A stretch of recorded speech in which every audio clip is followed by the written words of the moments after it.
দর্শক, জমে উঠেছে ষষ্ঠ দিনের জাহাঙ্গীরনগর বিশ্ববিদ্যালয় কেন্দ্রীয় ছাত্র সংসদ জাকসু নির্বাচনের প্রচারণা।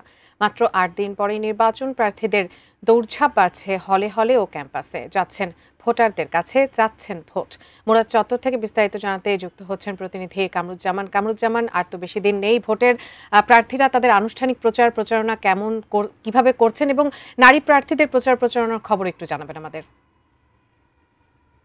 ধন্যবাদ উজমা। আমি এই মুহূর্তে রয়েছি একদম যে জাহাঙ্গীরনগর বিশ্ববিদ্যালয়ের যে মুরাদ চত্বরে। আপনি জানেন যার মাত্র কিন্তু ৮ দিন বাকি, এরপরেই কিন্তু যে নির্বাচনের যে আনুষ্ঠানিকতা সেটি কিন্তু শুরু হবে। ১১ তারিখে কিন্তু ভোট।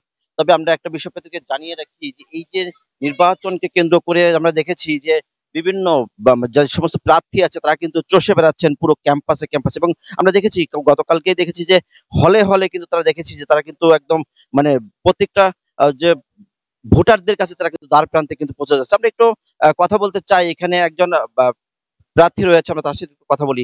আসলে কেমন দেখছেন অবস্থা? জি, ইতিমধ্যেই আজকে আমাদের প্রচারণার ষষ্ঠ দিন চলছে। ইতিমধ্যে লক্ষ্য করেছেন আমরা আমাদের বিশ্ববিদ্যালয়ের বিভিন্ন হলগুলোতে গিয়ে স্টুডেন্টদের কাছে গিয়েছি। সেই সাথে হচ্ছে আমাদের বিভিন্ন যে ফ্যাকাল্টি গুলো আছে সেই ডিপার্টমেন্ট গুলোতে গিয়েছি। আলহামদুলিল্লাহ আমরা স্টুডেন্টদের কাছ থেকে খুব ভালো সাড়া পেয়েছি। স্টুডেন্ট আমাদেরকে খুব ভালোভাবে গ্রহণ করছেন এবং আমাদের প্রতি সমর্থন জানানোর প্রত্যাশা ব্যক্ত করছেন। ইনশাল্লাহ আমরা খুব ভালো একটা সমর্থন পাবো বলে প্রত্যাশা করছি। আর আজকে আমাদের যে পরিকল্পনা, আজকে আমরা চিন্তা করেছি আমাদের যে পুরাতন কলা চারুকলা আছে সেই ডিপার্টমেন্ট গুলোতে যাবো, সেই সাথে ওইদিকে পাবলিক হেলথ আছে, তুলনামূলক সাহিত্য যে ডিপার্টমেন্ট গুলো আছে সেদিকে যাব।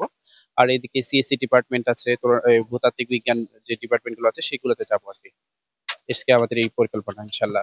যেমনটি শুনছিলেন যে এই যে প্রার্থীদের যে দৌড়ঝাঁপ সেটি কিন্তু আমরা দেখেছি। এর মধ্যেও আমরা দেখেছি যে অনেক নারী প্রার্থীরাও কিন্তু আসলে তারাও কিন্তু তারা তাদের বিভিন্ন জায়গাতে তারা প্রত্যেকটা ভোটারের কাছে তারা যাচ্ছে। তবে একটা বিষয় আপনাদেরকে জানিয়ে রাখি, এরই মধ্যে কিন্তু জাহাঙ্গীরনগর প্রশাসন কিন্তু একটি পূর্ণ বিজ্ঞপ্তি দিয়েছে যে আগামী ৯ এবং ১০-৯ তারিখে কিন্তু যে বিশ্ববিদ্যালয়ের সকল বিভাগ এবং ইনস্টিটিউটের পূর্ণ নির্ধারিত যে অনুশীলন পরীক্ষা এবং সকল পর্বের চূড়ান্ত পরীক্ষা স্থগিত থাকবে। তবে আরেকটা বিষয় আমি আপনাদেরকে জানাই যে ক্লাস ও সকল পরীক্ষা স্থগিত থাকবে ১১ তারিখে, এবং উইকেন্ড ইভনিং প্রোগ্রামের সকল ক্লাস এবং পরীক্ষা এটি কিন্তু ১২ তারিখ পর্যন্ত কিন্তু স্থগিত থাকবে। তবে একটি আমি আপনাদের যে বিষয়টি লক্ষ্য করেছি যে জাহাঙ্গীরনগর বিশ্ববিদ্যালয়ে আমরা দেখেছি প্রত্যেকটা যে মানে প্রার্থী এবং ভোটারদের মধ্যে যে একটা সুন্দর যে নির্বাচনী যে আমেজ সেটি কিন্তু লক্ষ্য করেছি। তবে যে বিষয়গুলো আমরা একটু কথা বলতে চাই আরেকজনের সাথে। তো এই যে আপনি তো জি, আলহামদুলিল্লাহ। আচ্ছা, আমি রাশিদুল ইসলাম লিখন, ফার্মেসি ৪৮, সম্মানিত শিক্ষার্থী জোট থেকে তথ্য প্রযুক্তি ও গ্রন্থাগার সম্পাদক পদপ্রার্থিতা করছি। আহ সব মিলে দেখতেছি আলহামদুলিল্লাহ এখনো মোটামুটি আমাদের ক্যাম্পাসে যে নির্বাচনী আমেজ এটা ভালোভাবে লক্ষ্য করা যাচ্ছে।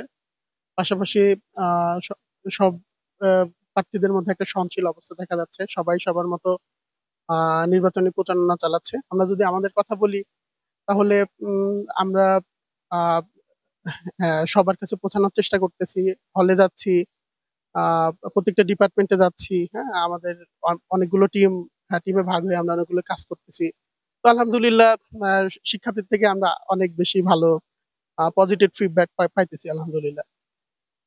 হ্যাঁ, যেমনটি শুনছিলেন যে এই যে প্রার্থীরাও কিন্তু প্রতিটা জায়গায় কিন্তু তারা যাচ্ছে এবং ক্লাসে হলে আমরা সবকিছু লক্ষ্য করেছি। তবে এই ছিল সর্বশেষ আমার কাছে জাহাঙ্গীরনগর বিশ্ববিদ্যালয়ের মুরাদ চত্বর থেকে আমরা ফিরে যাচ্ছি স্টুডিওতে উজমার কাছে। উজমা।